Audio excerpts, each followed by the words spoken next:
അടിപൊളിയാണ് കേട്ടാ. ഓ oh what A beauty. ഓ നോക്കി എന്താ ഭംഗി നോക്കി. താഴത്തെ റോഡ് കാണാൻ നോക്കി വിളിച്ചാൽ ഒരു നാട്ടിൽ വലിയ വണ്ടി വന്നിട്ടുണ്ടല്ലോ ഇല്ലേ? വണ്ടി നമുക്ക് ആദ്യം അവിടെ പാർക്ക് ചെയ്യാം. പിന്നെ വണ്ടി നിർത്താൻ പോലെ ആ വളവൊന്നായിട്ട് വണ്ടി എടുക്കാൻ പറ്റില്ല. ഇതൊക്കെ കണ്ടില്ലേ പിന്നെ അതാ പറയാം. ഒരു രക്ഷയില്ല കേട്ടോ. നോക്കിയാൽ രണ്ട് പക്ഷികൾ രണ്ട് പരുന്തുകൾ പറന്ന് കിടക്കാൻ നോക്കിയാൽ മലയുടെ മുകളിൽ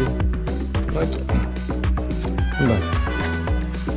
പിന്നെ ഭംഗി. അരെ വാപ്പ് എന്തെല്ലാം കാഴ്ചകൾ കാണാനാണ് നമ്മൾ ഓരോ സ്ഥലത്ത് അന്വേഷിച്ചടക്കുന്നത്. അപ്പം നമ്മുടെ യാത്രകൾ നമുക്ക് കിട്ടുന്ന കാഴ്ചകളുണ്ടല്ലേ, ഒരു രക്ഷയില്ലാത്ത കാഴ്ചയല്ലേ. നോക്കിയാൽ എന്താ ഭംഗി. താഴ്വാരം, മലകൾ, വനത്ത് രണ്ട് പരുന്തുകളുണ്ട് പറക്കുന്നുണ്ട്. അത്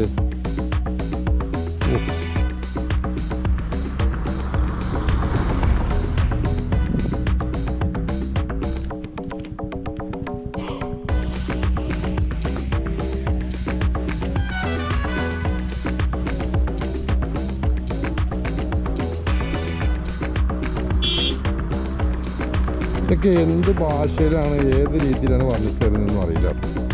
ഇതൊക്കെ അനുഭവിക്കുമ്പോൾ മാത്രമേ ഇതൊക്കെ കിട്ടുള്ളൂ. കാഴ്ചകൾ നിങ്ങൾക്ക് കണ്ടെത്താൻ പറ്റും. ഇതിന് കൂടെ ഒന്നും പറഞ്ഞ് ഫലിപ്പിക്കാനൊന്നും പറ്റില്ല. കാരണം രക്ഷയില്ല, അസാധ്യം.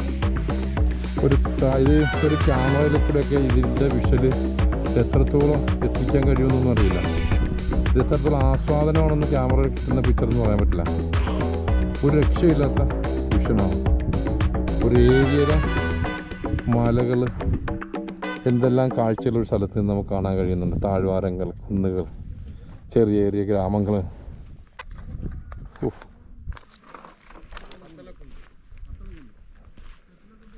എന്താ ഭംഗി.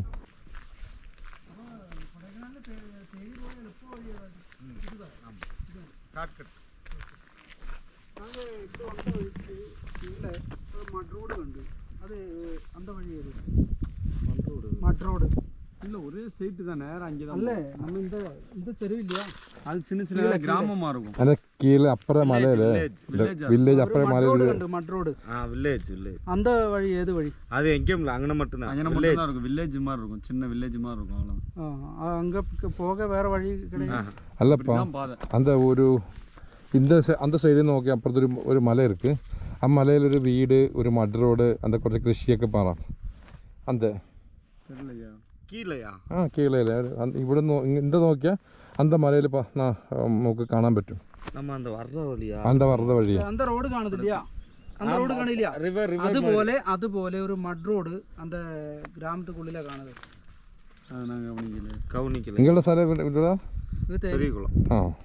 മുഹമ്മദ് റാഫി.